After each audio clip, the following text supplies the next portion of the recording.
नमस्कार साथियों, स्वागत है आपका आपके YouTube channel study by RG पर। तो साथियों, हम कला एवं संस्कृति से रिलेटेड क्लासेस को पढ़ रहे थे और कला एवं संस्कृति में हम पढ़ रहे थे दुर्ग। साथियों, सर्वप्रथम हमने शुरुआत करी थी स्थापत्य कला से। जो भी हमारी क्लासेस चल रही है उसमें अभी हम राजस्थान की स्थापत्य कला पढ़ रहे हैं और स्थापत्य कला के अंतर्गत हम क्या पढ़ रहे हैं?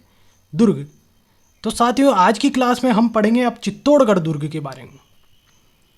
साथियों, अगर आप चैनल पर नए हैं तो सब्सक्राइब जरूर कीजिएगा और लाइक करना बिल्कुल भी ना भूलिएगा और शेयर जरूर कीजिए अपने दोस्तों को, ताकि उनको भी ये क्लासेस के बारे में पता चले और उनको भी इसका लाभ मिल सके। और साथियों, सब्सक्राइब करने के बाद एक बेल आइकन का बटन होगा, उसको ज़रूर प्रेस कीजिएगा। तो चलते हैं, आज की क्लास को हम शुरू करते हैं। साथियों, जो भी क्लास है बहुत इंपॉर्टेंट क्लास है और ये जो गढ़ है ये सबसे महत्वपूर्ण गढ़ है, क्योंकि इससे बहुत ज़्यादा क्वेश्चंस एग्जाम में पूछे जाते हैं। तो पूरा ज़रूर देखिएगा ताकि आपको कोई भी क्वेश्चन मिस ना हो और एग्जाम में आप जब भी क्वेश्चन इससे रिलेटेड देखें तो कोई क्वेश्चन आपका गलत ना हो। साथियों, चलते हैं, हम आज देखेंगे चित्तौड़गढ़ के बारे में। जो चित्तौड़गढ़ का दुर्ग है उसके बारे में हम देखेंगे कि क्या इसके बारे में महत्वपूर्ण बिंदु हैं और क्या महत्वपूर्ण जानकारियां हैं, ताकि हमारा इससे रिलेटेड कोई भी क्वेश्चन अगर एग्जाम में आता है तो गलत ना हो। तो चलते हैं, शुरू करते हैं। साथियों, ये है चित्तौड़गढ़। तो ये इसका इमेज है, मैं आपको बता देता हूँ। बहुत ही सुंदर गढ़ है, बहुत ही सुंदर दुर्ग है और राजस्थान की शान आन बान शान है ये। साथियों, चित्तौड़गढ़ के बारे में हम देखते हैं कि इसका निर्माण किसने करवाया। तो इसका निर्माण चित्रांगद मौर्य ने करवाया था। साथियों, बहुत ही इंपॉर्टेंट बात है कि चित्रांगद मौर्य ने, क्योंकि कभी कभी क्वेश्चंस पूछ लिया जाता है पर हमें याद होता है कि महाराणा कुंभा ने इसका निर्माण करवाया था। साथियों, महाराणा कुंभा ने इसका जीर्णोद्धार करवाया था, इसीलिए इनको आधुनिक निर्माता भी कहते हैं चित्तौड़गढ़ का, महाराणा कुंभा को। साथियों, इसका निर्माण किसने करवाया था? चित्रांगद मौर्य में। अभी हाल ही में क्वेश्चन भी पूछा गया था कि चित्तौड़गढ़ दुर्ग का निर्माण किसने करवाया, तो उसमें ऑप्शन दे रखे थे चित्रांग मौर्य, चित्रांगद मौर्य। तो साथियों, कंफ्यूज नहीं होना, चित्रांगद मौर्य है पूरा। अगर चित्रांग मौर्य अगर आ जाता है एग्जाम में तो वो गलत माना जाए। चित्रांगद मौर्य पे ही हमें टिक करना है, तो ये हमें ध्यान रखना है। निर्माण कब हुआ? निर्माण हुआ 8वीं सदी में निर्माण हुआ था, ये भी हमें ध्यान रखना है। इसके बारे में कोई तिथि इतिहास में नहीं मिलती है, इसके बारे में हमें इतनी ही जानकारी मिलती है कि 8वीं सदी में निर्माण हुआ था। साथियों, इसके कुल प्रवेश द्वार 7 प्रवेश द्वार है। साथियों, कई जगह पे आपको 8 भी मिल जाएंगे, परंतु जो महत्वपूर्ण द्वार है वो 7 महत्वपूर्ण द्वार है, तो ये हमें ध्यान रखना है। साथियों, जो इसका प्रवेश द्वार है उसका नाम क्या है? पाटनपोल उसका नाम है, तो ये भी हमें ध्यान रखना है। जो मुख्य प्रवेश द्वार है उसका नाम है पाटनपोल। और साथियों, इसकी श्रेणी कौन सी है? तो श्रेणी है साथियों, ये सिर्फ धानवन श्रेणी को छोड़कर सारी श्रेणियों के अंतर्गत आता है। साथियों, सारी श्रेणियों को फॉलो करता है, सारी श्रेणियों के इसमें गुण है, तो इसको क्या है? सभी श्रेणियों का दुर्ग कहा जा सकता है। साथियों, मैं आगे बताऊंगा कि कौन कौन सी श्रेणी को किस प्रकार से ये फॉलो करता है। तो देखते हैं हम कौन सी श्रेणी में किस प्रकार से ये आता है। साथियों, जैसे कि मैंने आपको पहले भी बताया था कि 9 प्रकार की श्रेणियां होती है दुर्गों की। तो उसमें पहली होती है गिरी श्रेणी। तो गिरी श्रेणी कैसे किस प्रकार से है? तो गिरी श्रेणी है साथियों चित्रकूट पहाड़ी पर स्थित है। ध्यान रखना है, ये चित्रकूट पहाड़ी पर स्थित है, इसी वजह से इसको गिरी श्रेणी का दुर्ग कहा जाता है। साथियों, जो मेसा के पठार पर स्थित पहाड़ी है ये चित्रकूट पहाड़ी, तो ये हमें ध्यान रखना है। और एरण श्रेणी का क्यों कहा जाता है? क्योंकि यहाँ पर जो मार्ग है वो बहुत कठिन है। एरण श्रेणी के दुर्ग कौन से होते हैं? जहाँ पर पहुँचने के मार्ग कठिन हो या दुर्गम हो। साथियों, यहाँ पर महाराणा कुंभा जी ने एक मार्ग का निर्माण करवाया था, वो मार्ग सर्पिलाकार मार्ग भी था, वो हमें ध्यान रखना है। घुमावदार मार्ग बना हुआ है, इसका निर्माण महाराणा कुंभा ने करवाया था और ये सर्पिलाकार मार्ग भी है, ये हमें ध्यान रखना है। साथियों, जितने भी नोट्स है बहुत ही इंपॉर्टेंट बिंदु है सारे, आप इसको लिख भी सकते हैं, नोट्स भी बना सकते हैं, बहुत महत्वपूर्ण नोट्स हैं। और अगर आप इसको लिख कर पढ़ेंगे तो बहुत अच्छा रहेगा, ताकि उससे आपको जल्दी याद होगा। साथियों, वन श्रेणी क्यों कहते हैं? क्योंकि ये घने जंगलों के बीच में निर्मित है, ये भी हमें ध्यान रखना है। साथियों, एक श्रेणी होती है जल दुर्ग। अब जल दुर्ग को ये क्यों फॉलो करता है? जल दुर्ग के इसमें क्या क्या गुण है? साथियों, जल दुर्ग कौन सा होता है? जल दुर्ग होता है जो नदियों के संगम पर स्थित हो। तो प्यारे दोस्तों, ये एक गंभीरी नदी और बेडज नदी के संगम पर स्थित है, तो ये हमें ध्यान रखना है। अगला दुर्ग देखते हैं हम, कौन सी श्रेणी होती है? पारिक श्रेणी होती है। पारिक श्रेणी कौन सी होती है? जिसके चारों तरफ खाई खुदी हुई, तो वो होती है पारिक श्रेणी। साथियों, इसके चारों तरफ एक खाई खुदी हुई है, ये भी हमें ध्यान रखना है। साथियों, एक परिध दुर्ग होता है। तो परिध दुर्ग क्यों होता है? क्योंकि इसके आसपास एक बहुत विशाल परकोटा बना हुआ है, बहुत लंबी दीवार बनी हुई है, बहुत चौड़ी दीवार बनी हुई है, इसी वजह से इसको परिध दुर्ग कहा जाता है। और साथियों, सैन्य दुर्ग तो ये है ही सही, क्योंकि यहाँ पर कितने ही युद्ध लड़े गए। राजस्थान में सर्वाधिक युद्ध यहीं लड़े गए, सर्वाधिक महत्वपूर्ण दुर्ग है ये, क्योंकि ये राजस्थान के लिए बहुत बड़ा दुर्ग है और यहाँ पर सबसे अधिक युद्ध भी हुए, सबसे अधिक आक्रमण भी हुए। इसी वजह से यहाँ पर सेना के रहने के लिए श्रेष्ठ दुर्ग था ये। सहाय दुर्ग क्यों कहते हैं? क्योंकि यहाँ पर सेना और आमजन दोनों रहते थे। साथ ही यहाँ पर तो खेती भी की जाती थी, इतना बड़ा दुर्ग है ये, और आमजन भी रहते थे। इसी वजह से ये इसकी जो श्रेणी आती है, सभी श्रेणियों को के गुण इसमें है, बस धानवन श्रेणी को छोड़कर, क्योंकि धानवन श्रेणी समतल सतह पर होता है और ये थोड़ा धानवन श्रेणी को फॉलो नहीं करता है, तो ये हमें ध्यान रखना है। चलते हैं आगे, और महत्वपूर्ण बिंदु देखते हैं हम चित्तौड़गढ़ दुर्ग के बारे में। राजस्थान के इतिहास से रिलेटेड भी कुछ बातें हमें इसमें देखने को मिलेगी। साथियों, ये जो दुर्ग में पढ़ा रहा हूँ, ये बहुत महत्वपूर्ण टॉपिक है। इसमें आपको राजस्थान के इतिहास से रिलेटेड भी कुछ महत्वपूर्ण बिंदु देखने को मिलेंगे। कला संस्कृति के तो है ही सही, खैर इसमें महलों के, बावड़ियों के, छोटे छोटे बहुत सारे महत्वपूर्ण क्वेश्चन आंसर आपको देखने को मिल जाएंगे। इससे को अगर आप पढ़ लोगे तो आधी जानकारी तो आपको यूँ ही मिल जाएगी, क्योंकि ये जो कला संस्कृति में दुर्ग पढ़ते हैं हम, तो ये बहुत ही महत्वपूर्ण टॉपिक होता है और इसके आधार पर हमें बहुत सारी जानकारियाँ मिल जाती हैं। साथियों, चित्तौड़गढ़ जो दुर्ग है, ये दुर्ग है, इस दुर्ग के कुछ उपनाम भी है, वो मैं आपको बता देता हूँ। इस दुर्ग को दुर्गों का सिरमौर कहा जाता है। साथियों, बहुत बड़ा दुर्ग है और बहुत सुंदर दुर्ग है, इसी वजह से इसको दुर्गों का सिरमौर भी कहा जाता है। और राजस्थान का गौरव तो कहा ही जाता है, क्योंकि ये मैंने आपको बताया कि राजस्थान में सर्वाधिक युद्ध इसी दुर्ग में हुए, सर्वाधिक यहाँ पर युद्ध हुए और बहुत ही महत्वपूर्ण दुर्ग है राजस्थान का। और मालवा का प्रवेश द्वार भी कहा जाता है। साथियों, जो मालवा है वो इसकी सीमा पर था, तो वहाँ का प्रवेश द्वार भी इसे कहा जाता है। मालवा एमपी को कहा जाता है और वहाँ से ही एमपी से प्रवेश राजस्थान में अगर किया जाता है या राजस्थान से प्रवेश किया जाता है तो इस सीमा पर यह था, इसी वजह से मालवा प्रवेश द्वार कहा जाता है। मालवा की सीमा पर यह दुर्ग स्थित होने के कारण। और साथियों, दक्षिणी सीमा का प्रहरी क्यों कहा जाता है? क्योंकि ये दक्षिण दिशा में स्थित है, यह हमें ध्यान रखना है। और दक्षिण दिशा में स्थित होने के कारण इस दुर्ग को दक्षिणी सीमा का प्रहरी कहा जाता है। चलते हैं, अगला उपनाम देखते हैं, त्याग बलिदान का दुर्ग। त्याग बलिदान का दुर्ग क्यों कहा जाता है? साथियों, यहाँ पर बहुत त्याग और बलिदान दिया। अपनी मातृभूमि के लिए पन्ना धाई जैसी माँ ने अपने पुत्र का बलिदान दे दिया था। और बहुत ही गोरा बादल ऐसे महान वो हुए थे जिन्होंने बलिदान दिया था, महान व्यक्ति थे जिन्होंने अपनी मातृभूमि के लिए बलिदान दिया था। इसी वजह से इसको त्याग और बलिदान का दुर्ग कहा जाता है। राजस्थान का सबसे बड़ा लिविंग फोर्ट। साथियों, मैंने कहा अभी आपको कि यहाँ सैनिक और व्यक्तियों के लिए, आमजन के लिए रहने के लिए स्थान था और रहते थे, इसी वजह से इसको लिविंग फोर्ट कहा था। राजस्थान का सबसे बड़ा लिविंग फोर्ट, क्योंकि यहाँ पर खेती भी की जाती थी, तो ये अपने को ध्यान रखना है। दुर्गों का सिरमौर, राजस्थान का गौरव, मालवा का प्रवेश द्वार, दक्षिणी सीमा का प्रहरी, त्याग बलिदान का दुर्ग और राजस्थान का सबसे बड़ा लिविंग फोर्ट, तो ये हमें ध्यान रखना है दोस्तों। ये इसके उपनाम थे। और आगे हम देखेंगे, इससे महत्वपूर्ण जितने भी बिंदु बन सकते हैं उसको हम देखेंगे।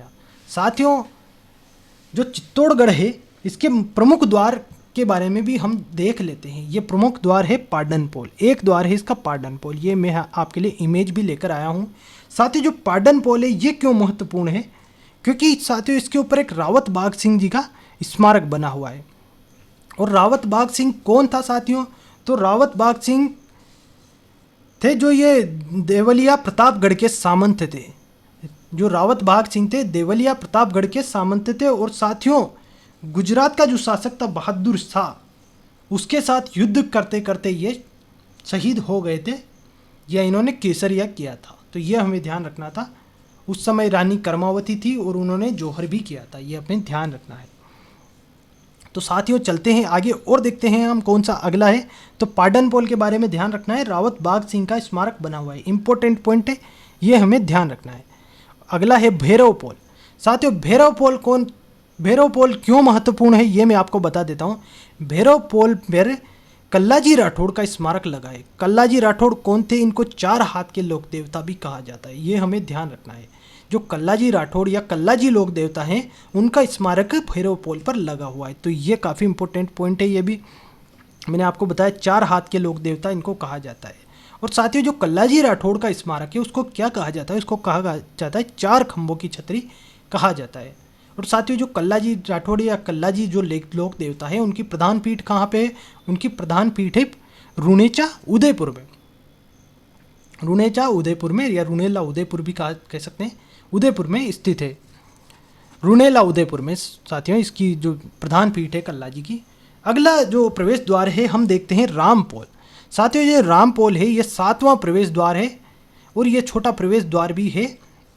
यहाँ फतेह सिंह सिसोदिया फत्ता जी की स्मारक बना हुआ है, ये भी हमें ध्यान रखना है। जो फत्ता जी है उनकी यहाँ पर स्मारक बना हुआ है, तो ये महत्वपूर्ण बिंदु है प्रवेश द्वार से रिलेटेड जिसे हम देखा है। साथियों ये वीडियो को आप अगर 1 या 2 बार देखते हैं या नोट्स को अगर आप रजिस्टर में लिखते हैं या लिखकर आप रखते हैं तो ये बहुत ही अच्छे बिंदु हैं। ये सारे एग्जाम से रिलेटेड बिंदु मैं आपके लिए लेकर आया हूँ, कोई अनावश्यक तथ्य में लेकर नहीं आया हूँ ताकि हमारा समय भी खराब नहीं हो। और साथियों जो भी तथ्य हैं इनसे रिलेटेड हमारा कोई क्वेश्चन गलत नहीं होगा, बस आप एक बार जरूर इनको भरोसा कर देखिए, पढ़िए। चलते हैं आगे और इसके बारे में महत्वपूर्ण बिंदु देखते हैं हम चित्तौड़गढ़ के बारे में। चित्तौड़गढ़ के महलों के बारे में देख लेते हैं। साथियों चित्तौड़गढ़ में एक महल है पद्मिनी महल। रानी जो पद्मिनी थी वहाँ पे उनके नाम पर एक महल का निर्माण हुआ और उसका नाम है पद्मिनी महल। ये मैं आपके लिए इमेज भी लेकर आया हूँ ताकि आपको देखते ही याद हो जाए। यहाँ पर कौन सा महल स्थित है? पद्मिनी महल। अगला महल है गोरा बादल महल। साथियों जो गोरा बादल थे कौन थे? चाचा भतीजा थे और चाचा भतीजा की जोड़ी तो हमारे राजस्थान के लिए बहुत ही महत्वपूर्ण रही है। इन्होंने बहुत त्याग और बलिदान किए हैं राजस्थान के लिए, तो यहाँ पर इनके नाम पर एक महल बना है, चाचा भतीजा का महल, ये भी इमेज में है, तो ये हमें ध्यान रखना है। साथियों महलों के बारे में काफ़ी निर्माण वगैरह में बताता, पर ये जो इम्पोर्टेंट है उनके बारे में मैं आपको बताऊँगा, क्योंकि हम दुर्ग पढ़ रहे हैं तो दुर्गों से रिलेटेड सिर्फ नाम ही पूछा जा सकता है कि किस दुर्ग में कौन सा महल है, और अगर कोई महत्वपूर्ण महल होगा तो उसके बारे में मैं डीपली डिस्कस करूंगा। तो साथियों ये सिर्फ आपको नाम याद रखने हैं, पद्मिनी महल और गोरा बादल महल। एक और महल है यहाँ पे नवकोटा महल या कुंभा महल भी इसको कहा जाता है। साथियों ये एक बहुत ही महत्वपूर्ण महल है, इसके बारे में मैं आपको बता देता हूँ कि निर्माण राणा कुंभा जी ने करवाया था। और ये महत्वपूर्ण क्यों है? क्योंकि इस महल में जो पन्नाधाई थी उन्होंने अपने पुत्र चंदन की बलि देकर उदय सिंह को बचाया था, उदय सिंह की रक्षा की थी। साथ ही जो बनबीर था वो चंदन को मार देना चाहता था, क्योंकि चंदन ने जो इससे बड़े वाले भाई थे विक्रमादित्य उनको तो मार ही दिया था और चंदन बचा हुआ था। तो पन्नाधाई ने देख लिया था कि ये जो रक्त से सनी हुई तलवार लेकर आ रहा था, तो चंदन ने अपने जो उदय सिंह थे उसके स्थान पर अपने पुत्र को सुला दिया और बनवीर ने उनको मार दिया, हत्या कर दी साथियों।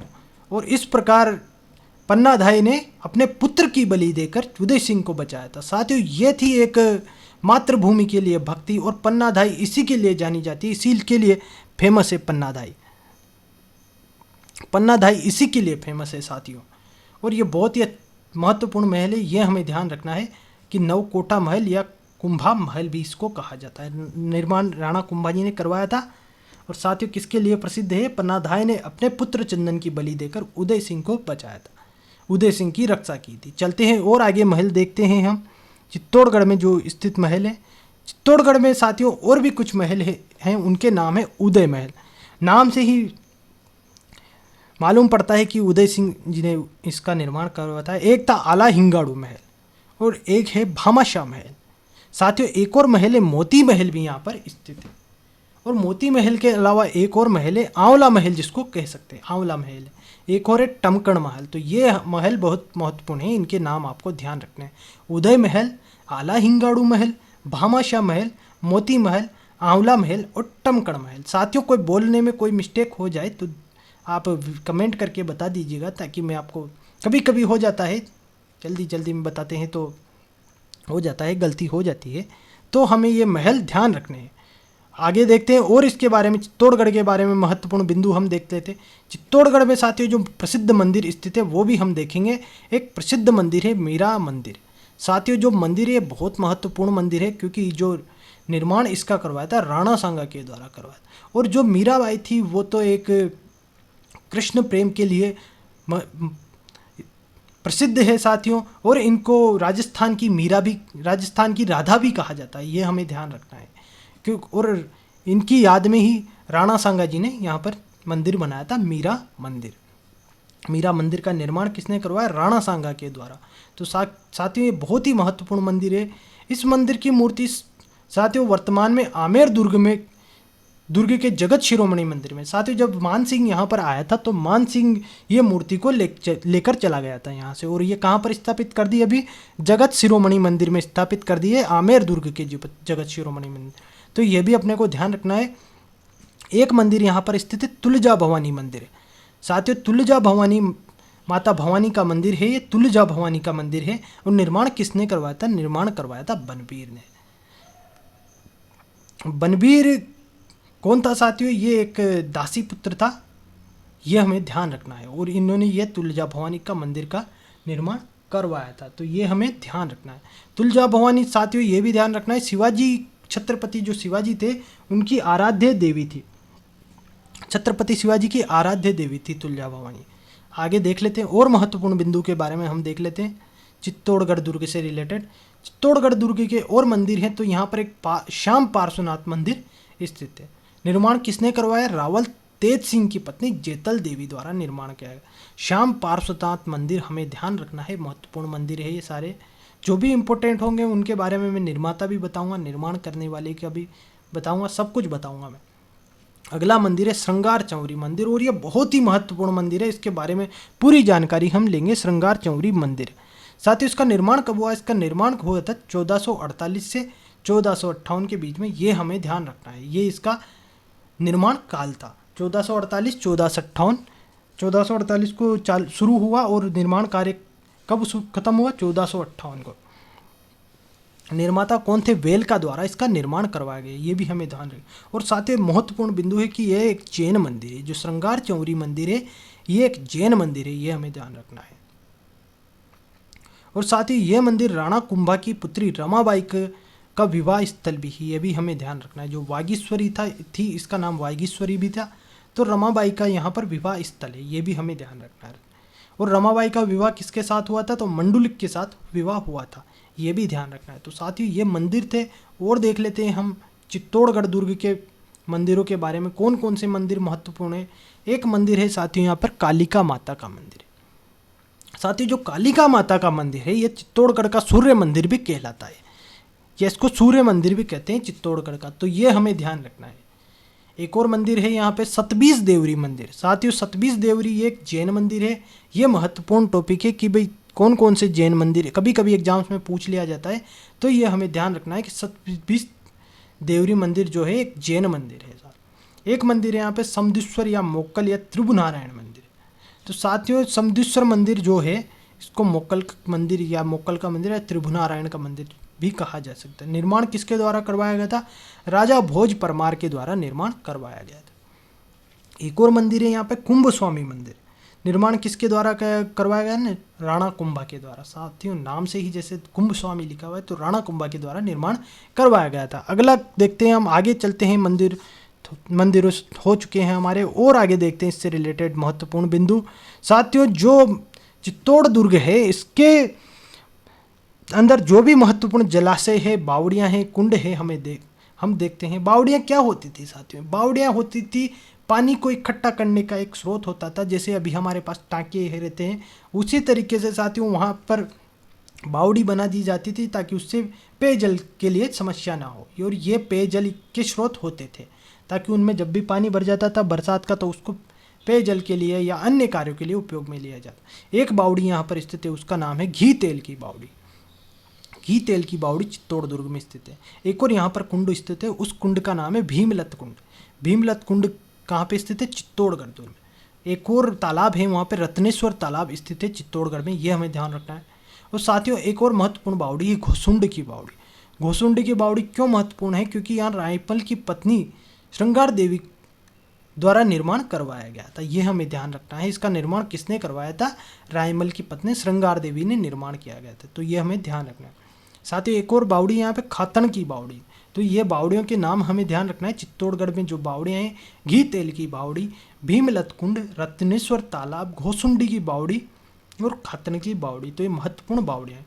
चलते हैं आगे, देखते हैं और कुछ महत्वपूर्ण बिंदु इससे संबंधित हम। चित्तौड़गढ़ दुर्ग में एक भंडार स्थित है, उसका नाम है नवलखा या नवकोठा भंडार। साथ ही ये भंडार क्यों महत्वपूर्ण है? क्योंकि इसको चित्तौड़गढ़ का एक लघु दुर्ग भी कहा जाता है। साथ ही इसे चित्तौड़गढ़ का लघु दुर्ग या छोटा दुर्ग है, दुर्ग के रूप में ही है। और इसका निर्माण किसने करवाया? बनवीर ने इसका निर्माण करवाया था, तो ये भी हमें ध्यान रखना है, बहुत महत्वपूर्ण है नवलखा भंडार या नवकोठा भंडार। चलते हैं आगे, देखते हैं और महत्वपूर्ण बिंदु इसके बारे में हम। साथियों ये हमारे आज के इसके महत्वपूर्ण बिंदु थे चित्तौड़गढ़ के दुर्ग के। तो ये क्लास आज हम यहीं ख़त्म करते हैं। अगली क्लास में हम चित्तौड़गढ़ दुर्ग के बारे में और जानकारियाँ लेंगे। चित्तौड़गढ़ दुर्ग में एक स्तंभ स्थित है, विजय स्तंभ, कीर्ति स्तंभ प्रशस्ति भी स्थित है। और जो महत्वपूर्ण साके हुई चित्तौड़गढ़ दुर्ग में, वो महत्वपूर्ण साके हम देखेंगे। साथियों यहाँ पर बहुत ही 3 साके हुए थे महत्वपूर्ण साके, उनको हम अगले क्लास में देखेंगे। साथियों आज की यही क्लास थी, क्योंकि एक ही क्लास में लेकर आ जाता तो पर वो अब हमें topic by topic he cover करना पड़ेगा। तो इससे रिलेटेड कुछ महत्वपूर्ण बिंदु बचे हुए हैं, उनको हम अगली क्लास में अध्ययन करेंगे। तो साथियों आपको कैसा लग रहा है वो ज़रूर बताइएगा। एक बार कमेंट में अगर कुछ सुधार करना हो तो वो भी बताइएगा, हम सुधार करेंगे। और साथियों बहुत ही महत्वपूर्ण क्लासेस है ये, सारी क्लासेस मैं बहुत ही अच्छे तरीके से आपके लिए प्रिपेयर कर रहा हूँ, तो आपको भी इसमें मेरा साथ देना पड़ेगा, लाइक और फॉलो ज़रूर करना पड़ेगा। साथियों अगर आप चैनल पे नए हैं तो सब्सक्राइब जरूर कीजिएगा, ऐसा सब्सक्राइब का बटन आपको मिलेगा और उसके बाद एक बेल आइकन का भी घंटी का बटन मिलेगा, उसको भी ज़रूर प्रेस कर लीजिएगा, ताकि रोज़ आपको जब भी क्लास मिले तो आपके पास नोटिफिकेशन मिल जाएगा। वैसे अपनी क्लासेस रोज़ ही चल रही है, बस हम संडे को ऑफ रखेंगे, संडे को हम क्लास नहीं रखेंगे, उस दिन आप फ्री रहिए और बाकी उस दिन आप रिवीजन कीजिए संडे के दिन। साथियों फेसबुक पर भी आप हमसे जुड़ सकते हैं, उसका लिंक भी डिस्क्रिप्शन में पिन किया हुआ है। टेलीग्राम पर भी आप जुड़ सकते हैं, वहाँ पे आपको PDF मिल जाएगी, तो टेलीग्राम का लिंक भी डिस्क्रिप्शन में पिन किया हुआ है। साथियों अगर चैनल पर नए हो तो सब्सक्राइब करना बिल्कुल ना भूलिएगा। सब्सक्राइब करने और लाइक करने से हमें हौसला मिलता है, मोटिवेशन मिलता है। तो साथियों आज के लिए इतना ही था, थैंक यू वेरी मच। मिलते हैं फिर अगली क्लास में। Thank you. जय हिंद, जय राजस्थान।